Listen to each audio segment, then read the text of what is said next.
Hey guys, Lester, and welcome to another Minecraft Twilight Forest video here on the channel. Last time, during this, I guess you'd call it series or mod showcase, I fought the Naga and showed you guys exactly how that fight goes down. So today we are moving on to the next boss's structure, which is known as the Lich Tower. That's this beautiful castle right here.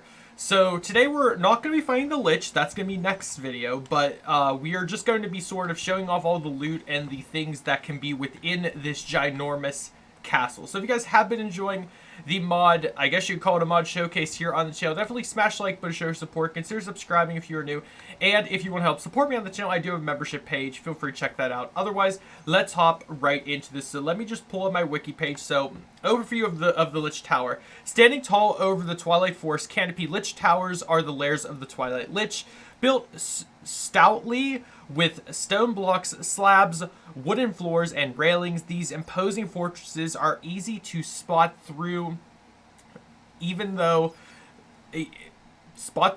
through the dense forest foliage, serving as the first real challenge for adventurers intending to push further into more dangerous areas in the dimension. Now, I've done a Twilight Forest playthrough on my channel. You guys should probably check that out, but this place is always very tricky simply because it has a lot of loot and a lot of mobs inside. So we're going to be just heading in creative mode. As you can see on the map, this is what it looks like. It will have the little shaped skeleton head with a crown on it. That's how you know you have found this place. Now, the entrances don't really exist unless you break into them, and they kind of look like this. You kind of just break like this and you head right in. Now, you will head into like a side room. Now, I haven't been in this in like the newer versions. Last time I played Twilight Forest was 1.7.10, I believe.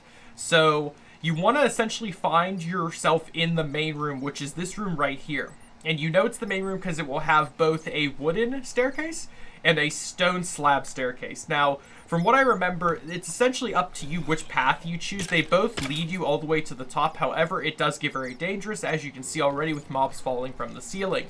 So essentially what happens is you have two options. You can either fight your way to the top and just kind of eliminate all the mobs as quickly as possible, or what you can also do is simply just, you know, go to like side rooms or whatever and start looting as well. As you can see, for example, this room I broke into, it has like a lapis block, glowstone block. If you go in further up, you'll find a little bookshelf room with a chest in it that actually does have loot in it, as you can see. And the loot kind of varies. Again, I'll go over probably more of that in the explanation of this place towards the end, but right now I just want to kind of show you guys what it looks like. So we're going to head up the wooden one. As you can see in the middle here, there will be spawners that you can encounter. I'm just going to break them just so you know it's less things spawning in. Go further up, you'll find some side rooms, which lead you to either cool window outlets like this that you kind of look out and peer out into the world, or they'll lead you into other small rooms like this. This is like a sand room with a dead bush. And this place is also structured for you to live in once you clear the whole place out. This is a great place to live in, and there are pros and cons to go with that, which I will read to you right now. So, the advantages of living in here is you have a pre-constructed enchanted rooms. There are enchanting rooms in here. Chests are already there full of storage, which is pretty good. You have an excellent view. You can literally see out into the world. Plenty of resources found within, including potions. The Lich's room can be remade into like a mob grinder. I didn't know that actually. Using the 4-way water and dark area grinder method. I'm sure you guys know what that means, but I didn't actually realize this place could be turned to a mob grinder. That's right, because it has spawners in the middle if you don't destroy them. Huh, and it goes all the way down. That is so cool. I actually didn't know that.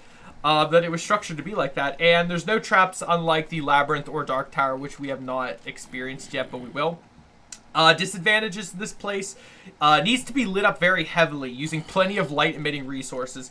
Broken staircases that need to be repaired. As you can see, it's structured that you accidentally fall through all the time. And if you notice, when you fall through, you'll land on the other staircase. So there's a chance of you getting lost a lot by doing that.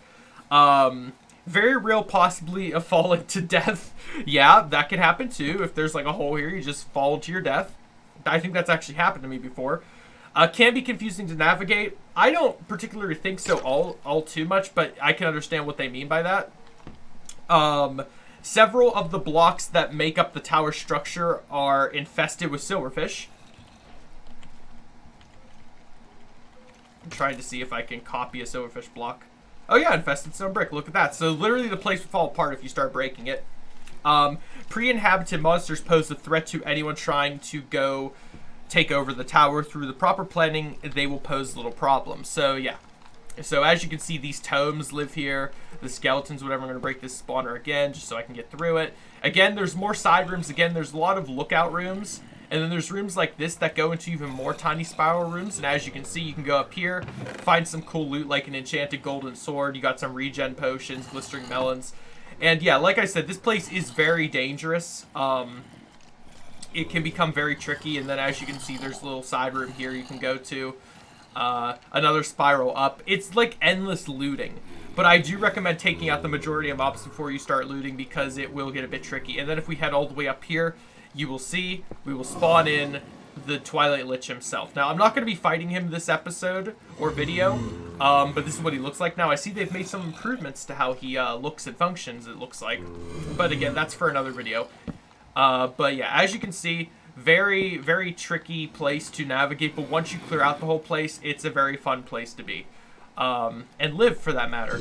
Now, as you can see, both staircases do lead up to the Twilight Lich. However, the rooms, as you go further down, are different. As you can see right here, I found another room that spirals up into the outside. It's pretty cool. I'm going to actually break a hole in just so I can fly out and show you guys. Like, this is literally how much rooms there are. Obviously, the center room is that. And if you had other mods installed that enable you to fly all the way up, by all means do that if you just want to fight him. But as you can see, there are plenty of side rooms to explore and to go through. Kind of the theme of Twilight Forest is a lot of branching rooms when it comes to these giant dungeons, but it's still cool nonetheless. Progression. Those who first encounter the Lich Tower will find the building surrounded by a yellow-green force field. Although the tower can be approached, any attempt to break in or damage the structure will be blocked by this energy field. The open bridges between the towers may also allow an entry, but it's fully the undead monsters that lurk within will possibly protect the force field, making them impervious to damage. So if you guys are wondering, in my past video I also said this, the only way you can break through to this place is defeating the Naga, which again on the map is that little green serpent dude. I'm pointing towards one right now on my map. Once you defeat the Naga, you will be able to enter the the Lich Tower and defeat the Twilight Lich, which will unlock the next area, yada yada. I believe after, in turn, destroying the Twilight Lich appears to remove the magical enchantments surrounding the Twilight Forest, specifically dispelling the mosquito swarms plaguing the Twilight Swamp, allowing you to enter the labyrinth. So yes, after you defeat the Twilight Lich, you will be allowed to progress to the next labyrinth area, which I think is the area I'm pointing to here. I could be wrong with that, but I think that's the area I'm pointing to right there in that, like, grayish area.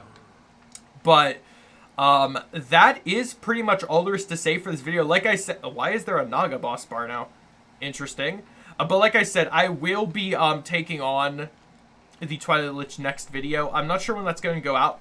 Possibly Monday. I'm not sure. I just felt like doing one of these today just because I wanted to have a second video for today. And this one is, you know, the second video for Minecraft. So I hope you guys did enjoy. If you did, be sure to smash the like button, show your supports. If you have any comments or things I might have missed about the Lich Tower, definitely leave them down below. Again, I'll be fighting the boss next time, so anything regarding the boss, save till that video. Aside from all that, I hope you all have a great day. Stay safe, everyone. Goodbye.